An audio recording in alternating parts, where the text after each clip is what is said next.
Okay, staying on the theme of project and programmatic financials, let's revisit quickly that estimate capture record.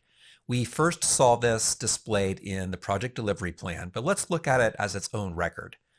As with all things PMWeb, there's a couple different ways we could get to that. We could use our guided help and search for project estimate capture, in which case it would guide us to that record.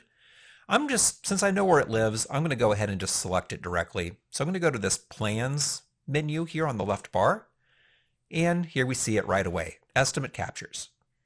Now I want to make sure that I've got my active project set the way I want before I do that, and I've set it here for a Region 3 project 22992. That's the project that I want to look up. So let's go to that estimate capture record. And look here, we've got multiple different records that we could pick. And to help us pick, okay, which one are we interested in? Here they've labeled it. We've got FIR level, FOR level, advertisement level, and then we also have the created by date.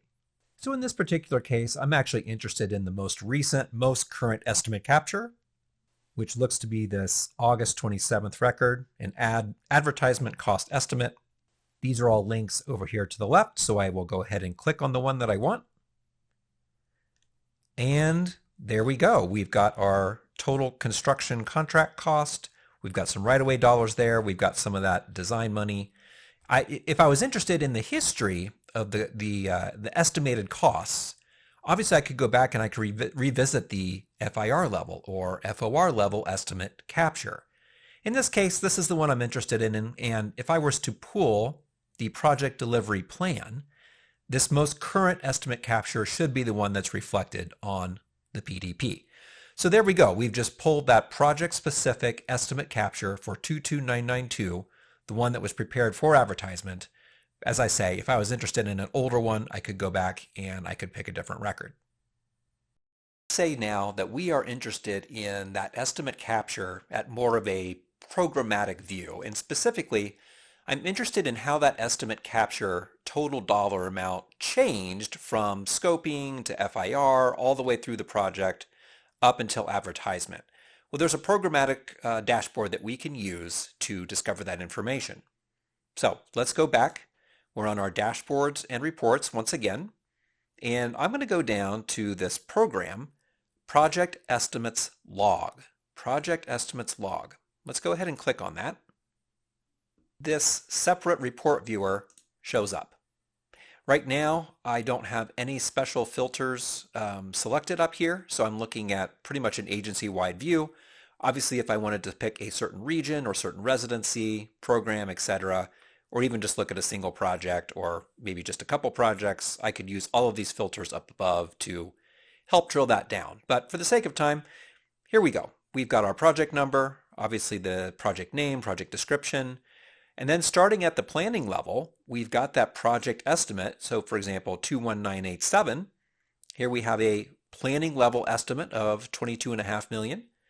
We got to scoping, and that had come up to about $34 million. And then they didn't enter anything at FIR, but then at FOR, they kind of pulled it back down to around $24 million.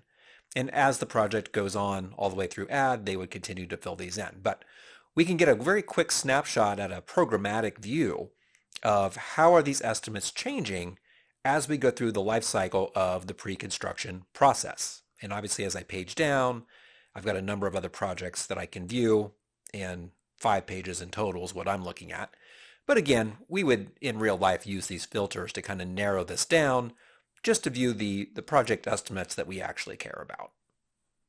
I thought I would quickly demonstrate for you the timesheet reporting dashboard, which again is going to be in Power BI. This is a particularly powerful dashboard because what it allows us to do is, let's say we're a project manager or we're a specialty unit working on a specific sub-account, a specific pre-construction effort. And I'm really interested in, well, how many hours have I contributed to this project so far? Or if I'm the PM, how many hours in total have hit my project? Who is it specifically charging to my project? And from there, I can start to work on that drawdown of how closely did I get that design phase estimate such that it covers all of those internal CDOT costs that are hitting my project. So let's take a quick look at this dashboard. As I say, it's got a lot of power. All right. So what we're going to do is we're going to again go down to our bottom right, Dashboards, Power BI, and we're going to again go to our program delivery app, which here is being called the Combined Dashboard app. You click on that, and it's going to take you, at least right now, I'm recording this on September 30th of 2025. If we go down the left-hand toolbar on the program delivery app, after you've logged into Power BI, you're going to see this project charging selection. Now you've got a temporary redirect here from the summer. Eventually this will be going away, so at the time you're viewing this video, this might be different. But it's giving you a temporary development link to follow. And so what I'm going to do for the time being is I'm going to follow that to the dashboard that's currently in development. As I say, by the time you're viewing this video, this link may just take you right there. But let's go ahead and do that. And then it's going to bring you into this development mainframe of the program delivery app specific to our time charging. And you see here we've got a number of selections that we could experiment with. What I'm going to do here is I've selected time charged summary. And if I go over to my filters on the right, let's go ahead and expand those. I'm just doing a left drag and drop. And what I've done here is I've narrowed it down to one of my sample projects, which is this 22992. I've just filtered our project list out, so I'm only seeing results for 22992. And then I've got a work date range that I could select. And what I've done here is I've said, let's see all the results for the last 6 months. Well, let's change that. I'm going to go ahead and go for the last year, the last 12 months of time charging for 22992. And I'm going to apply that filter. And we've got a couple helpful graphics up here, particularly the direct to project charging. You can see the different specialties and home cost centers that are charging over the last year. And you can kind of see as I hover over each specialty what the direct project charges are.